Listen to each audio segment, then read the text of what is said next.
Coucou les amis, bienvenue sur mon channel Lala Tarot Reading. Donc aujourd'hui je voulais faire une lecture pour les personnes du signe zodiaque Sagittaire pour la première semaine du mois d'octobre 2019. On va voir un peu ce qui se passe avec vous. N'oubliez pas que les énergies sont interchangeables. Si ça ne résonne pas avec vous et que ça ne résonne pas du côté de votre partenaire, ça veut juste dire que je n'ai pas de lecture pour vous aujourd'hui, ni de message. Pour une autre partie d'entre vous, si vous voulez ici avoir une consultation privée avec moi, je suis disponible que le mercredi et le samedi de chaque semaine pour répondre à vos questions. Je vous invite donc à cliquer sur le deuxième lien en bas de mes vidéos pour réserver votre consultation avec moi ou encore envoyez-moi un email, ok? Alright. Voyons voir ce qui se passe ici pour les Sagittaires pour la première semaine du mois d'octobre. Hi angels, please give me a reading for my Sagittarius.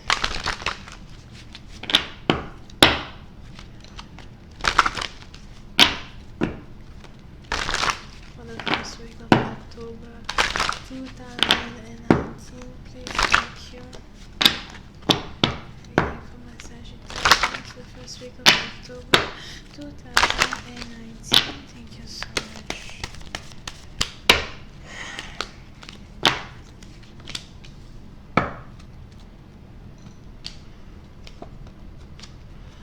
Ok, les Sagittaires, certains d'entre vous, vous êtes actuellement en mode repos, ok? Pour certaines parties d'entre vous, peut-être que vous venez de prendre une pause de votre travail ou encore vous venez de prendre un peu de vacances de votre boulot or something like that. Pour une autre partie d'entre vous, peut-être que vous êtes ici en mode recovery, donc sûrement que vous venez de l'hôpital ou vous venez de prendre certains soins, les trucs comme ça et vous avez besoin de repos, ok? So, pour une certaine partie d'entre vous aussi, il y a peut-être longtemps que vous avez ici pris la nouvelle de votre partenaire ou bien vous ne savez pas trop ce qui se passe avec votre partenaire. Il est probable que votre partenaire ait subi certains soins médicaux, right? Elle subit certains soins médicaux et il est donc ici en train de se reposer ou elle est donc ici en train de se reposer. Something like that. Pour une autre partie d'entre vous, si ce n'est pas carrément l'hôpital, etc., c'est carrément ici une situation où vous avez ici un partenaire qui a trop travaillé, qui s'est trop donné dans le travail et qui est sur le point de se reposer ou qui n'a pas trop envie d'être dérangé pour l'instant, d'accord? Vous pouvez ici avoir affaire à quelqu'un qui travaille les soirs ou quelqu'un qui finit le travail très tard les soirs, du genre vers 20h, 19h, 20h ou 21h. Pour d'autres, vous pouvez aussi ici avoir affaire à quelqu'un qui travaille très tôt le matin, du genre de 3h du matin à 6h du matin, something like that, ok?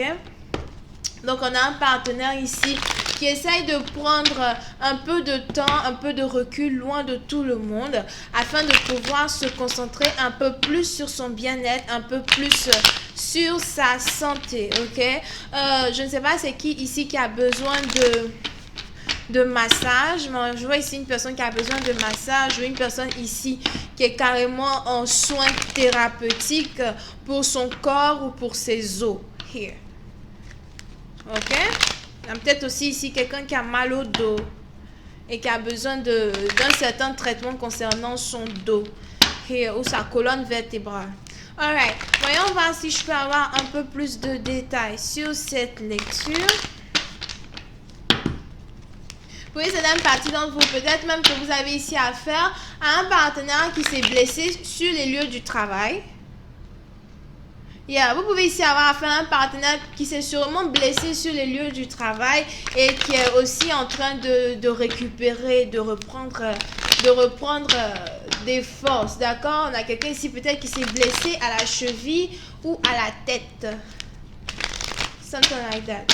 Anyway, voyons voir si je peux avoir un peu plus de détails sur cette lecture. Hi, angels, please give me more information on this reading, please. Thank you so much.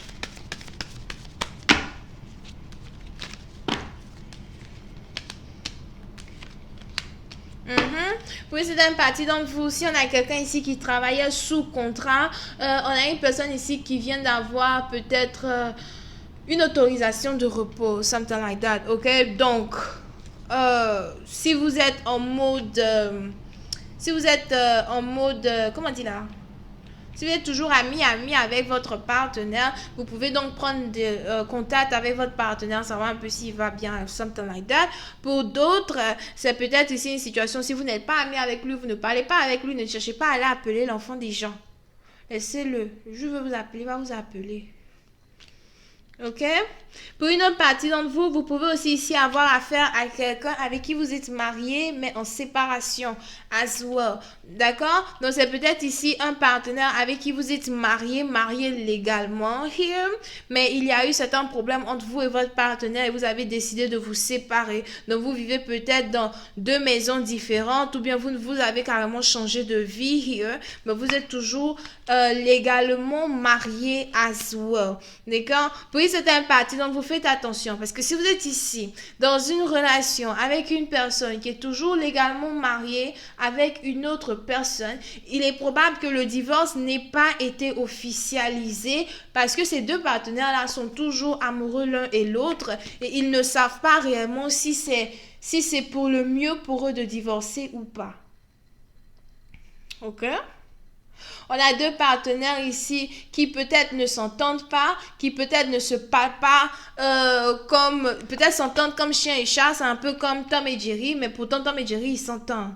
C'est-à-dire, on regarde de l'épisode 1 à l'épisode 5, ils sont toujours en train de se poursuivre, toujours en train de marcher, mais à la fin de l'histoire, voici Jerry qui est sur l'épaule de Tom, en train de dire bye-bye aux autres souris ou bien aux autres animaux. Here. Ils sont amis, hein. Ils sont bien amis, meilleurs amis même. Here. D'accord? Donc, vous pouvez être ici, si faites attention si vous êtes dans une relation à trois, parce que vous pouvez être ici dans une relation avec quelqu'un qui est marié à son meilleur ami, à sa meilleure amie, mais les deux ne se parlent pas. C'est pas parce qu'ils sont séparés qu'ils ne sont pas ensemble. I'm blinking my eyes. I hope you guys see it. D'accord? Pour une autre partie d'entre vous, si vous êtes aussi ici dans une situation où vous n'arrêtez pas de demander à votre partenaire de vous épouser ou bien de demander à votre partenaire de se caser avec vous et vous avez ici l'impression que le partenaire tourne au rond, il prend son temps, il vous dit oui, on parlera de ça après. Je ne sais pas c'est qui ici qui est carrément dans une situation où il ou elle a l'impression que voilà, à chaque fois qu'on parle du sujet mariage, j'ai l'impression qu'on passe du coq à l'âne. C'est-à-dire qu'on peut avoir une conversation sérieuse entre nous deux, on sent que oui, on est allé à l'école, mais quand on parle sujet mariage, on met sujet mariage sur la table, il commence à bégayer, il commence à transpirer, après c'est lui qui a mal au ventre, il dit attends je reviens, je dois aller aux toilettes, on ne sait pas trop ce qui se passe, il bouge à gauche, il bouge à droite, il ne reste pas tranquille dans la maison. Pourtant c'est une pièce couchée, hein, une chambre, entre couchés. Mais dès qu'on parle mariage, là maintenant, il n'y a pas assez d'air dans la maison. Je reviens, il faut que j'aille faire marcher le chien. Il faut machin. J'ai envie de manger une pizza. Pizza. I always have a problem avec ce mot. Anyway. Donc, vous avez ici un partenaire qui essaye d'éviter le sujet, peut-être parce qu'il ne vous a pas dit qu'il est toujours marié. D'accord? Pour une autre partie d'entre vous, s'il est toujours marié, vous savez qu'il est marié et qu'il ne divorce pas. C'est parce que lui et son partenaire, ils sont en séparation, mais ça ne veut pas dire qu'ils ne sont pas ensemble, ça ne veut pas dire qu'ils ne s'aiment pas. D'accord? Pour une autre partie d'entre vous, vous avez peut-être ici affaire à une personne as well qui sait déjà qui il veut épouser, au cas où il n'est pas marié, un partenaire qui sait déjà qui il veut épouser, qui a déjà en tête l'idée de qui sera sa femme, peut-être même qu'il a déjà préparé la cérémonie de demande en mariage, etc. Mais il ne vous dit pas. Here. Donc, faites attention as well s'il s'agit d'une situation à trois pareilles, ok? Bon, je vais continuer cette lecture sur Vimeo. Pour tous ceux qui sont intéressés, je vous invite à cliquer sur le premier lien juste en bas pour avoir la suite. Pour les autres, je suis disponible le mercredi et le samedi pour répondre à vos questions. Vous pouvez ici avoir affaire à quelqu'un qui balance, Gémeaux, Verseau, Cancer, Scorpion, Poisson, here. Ok? Bisous, bye bye.